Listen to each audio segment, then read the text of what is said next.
Hey, what's up, Dak here? And today I've got the all-new Way of Wade All City 10 V2. And even though, like in the title, I said these might be my favorite shoes personally of the year, it doesn't necessarily mean they might be your favorite shoes of the year. So let's get into all the reasons why. Here we go. Now, starting off in the uppers, usually on Way of Wade shoes, it's the midsole. It usually has all the Easter eggs and kind of fun stuff to look at. However, on the All City 10s, I think it's the uppers that take the cake on these. Now, number one, my favorite thing ever on an upper of a shoe, basketball, tennis, pickleball, whatever, is the dorsal retention strap. Now, on these, number one, the Velcro is super tough and stable. Like, it is actually hard to get it off, which is nice because it adds a real nice rigid point of fixation. But, remember, a lot of people say that the dorsal retention strap is a gimmick. I really disagree, because remember, when you're tying your shoes up, when you lace the shoes, that's only one point of fixation, and usually, yeah, that's okay. However, for side-to-side stability, if you can add another point of solid fixation on that shoe, it's going to make the shoe that much more stable, because you're not just relying on the lace tie down of these. And that focus on stability really goes from forefoot, midfoot, and rear foot. If you look in the rear foot, you have this enormous TPU heel stabilizer, both externally on the heel counter, plus it does have an internal heel counter, which we'll see in the midsole teardown. Now, as you can see, this does have a giant fin coming in the back here. Now, this does increase angular momentum, so it will cut through the air a little bit better when you're taking your backswing. Now, it's gonna take a long time to notice that. You better be playing for hours on end to notice any benefit from that, but it does make the shoe a little bit more aerodynamic, and there are studies that show that shoes that do have these do cut through the air faster. They do decrease the workload on your legs, even though it is by a very small amount, and you do have to run pretty fast for pretty long to notice it, but it is still a nice design tweak. Now, also, if you move into the forefoot of the shoe, number one, the laces go down really low into the forefoot, and they do cut across the forefoot in a nice big U shape. Now, what I do like about this is it also has a giant mesh netting around the forefoot, which does just, it just might be in your head. However, it does give a really nice feeling of security in the forefoot, that you can really pivot super hard on the balls of your foot in these and really kind of push off from just kind of really weird angles. If you're just pushing off from your big toe, maybe your second toe, this really does lock that forefoot in. So if you can get a one-to-one fit in these, which we'll talk about in the fit section, you do just get a ton of stability there in the forefoot, more than a lot of other shoes. And what kicks this forefoot stability up to another level is that this mesh netting is then incorporated into this other plastic stabilizer here on the lateral side, which then incorporates into this enormous lateral flange here created by the cloud foam, which we'll talk about in the midsole teardown in a second.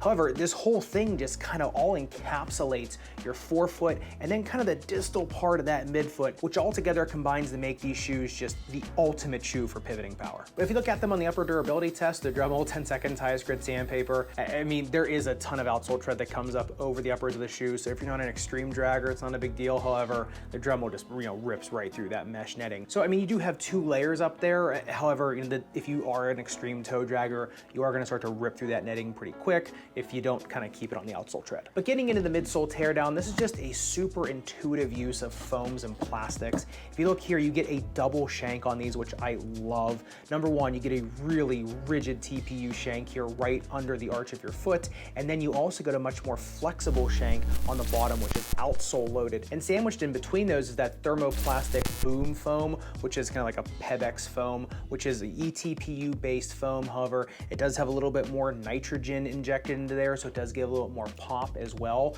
But if you notice here, really dense here under the heel and under the forefoot, and then the density is lowered here right between the shanks. You can just see it with the naked eye here, and that's to allow the more rigid shank to compress on there, and then the flexible shank here covers that from underneath, so you get a little bit more forgiveness under the arch, while you can also still have that really stiff shank to keep your arch held up. And carrying all this boom foam is the cloud foam that goes under the heel and then all the way around the periphery of the shoe as a carrier. And what I like about that is that is a proprietary high density polymer. It really doesn't even feel like a foam. It always feels like cookie dough. But what I like about that is it encases all that boom foam. So you get all that stability of a high grade polymer around the shoe, but then you get all the forgiveness of a Pebex foam underneath of you. It's a really nice way to make the shoe side to side stable, but also up and down forgiving. And looking at these on the jump height test, this is actually the first jump height test I went full go since busting my ankle. About 41 centimeters of jump height on these, and you could really just feel the mid part of the shoe, these shanks just really snap back at you.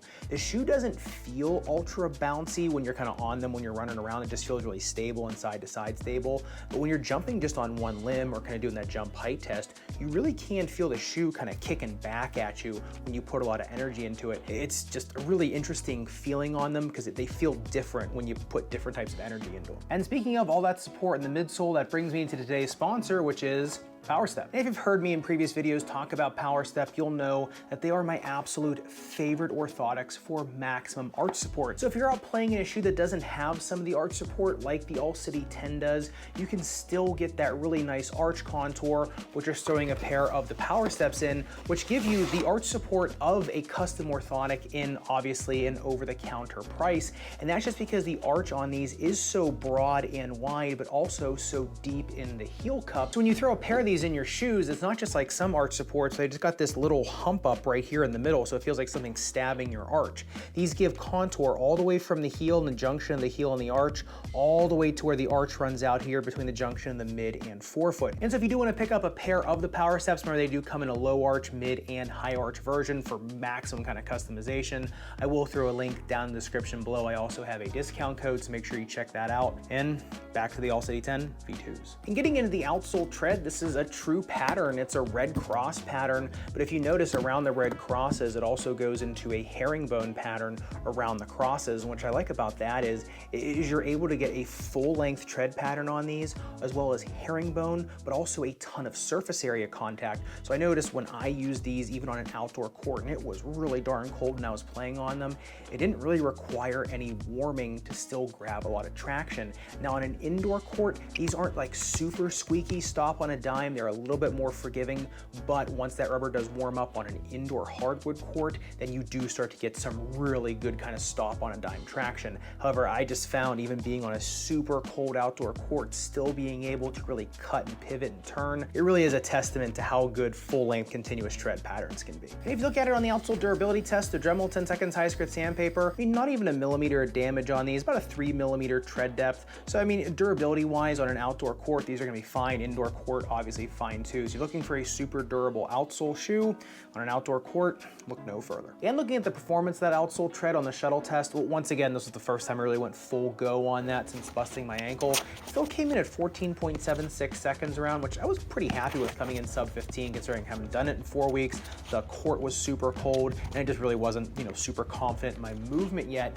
However, these shoes gave a ton of confidence on turns, a ton of pivoting power and quickness on those short turns. I will say these aren't the fastest thing in the straight line because the wide forefoot in there's just a lot going on up there. So it's not as aerodynamic, just not as quick getting up into the next step like something like the Zoom Freak 4 or the Curry Flow 9 or 10 would be. And getting into the fit of the All City 10s, these are pretty forgiving, and that dorsal retention strap does allow you to kind of dial in the fit of these. So if you are a narrow foot, I probably would be going down a half size on these just because of how wide the forefoot is.